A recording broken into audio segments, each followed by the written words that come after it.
Hey guys, welcome back to groovyPost. In today's video, I'm going to be showing you how to enable AirPods Pro conversation awareness. Now, Apple continues to add new features to its popular AirPods Pro iPhone accessory, and starting with iOS 17, you can enable AirPods Pro conversation awareness for an improved listening experience. Now, the feature allows you to continue wearing your AirPods while talking to someone without lowering the volume level or pausing what you're listening to. It also enhances the voices in front of you and reduces background noise during conversations. So, if you want a more convenient way to talk to others without taking out your AirPods, we'll show you how to use the improved feature.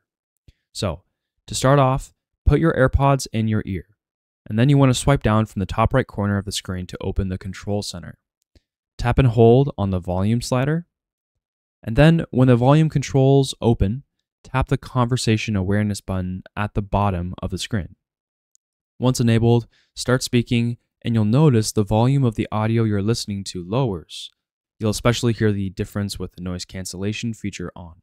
Alternatively, you can also enable and disable the conversation awareness feature directly from the AirPods settings. So to do that, go ahead and open Settings on your iPhone, tap your AirPods Pro from the menu, swipe down the screen to the audio section, and toggle the conversation awareness switch on or off. The first time you use it, Siri will tell you in your AirPods that the conversation awareness feature is on and that it lowered the volume because you were speaking. Now, the volume will remain low while you are speaking and for a short time so you can hear the person's reply. Now, once you're done talking, the audio will resume at regular levels.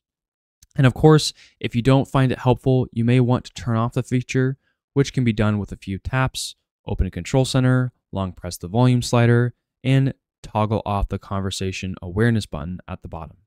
And that's basically it. If you guys found this video helpful, please give it a like, subscribe for more content and how-tos.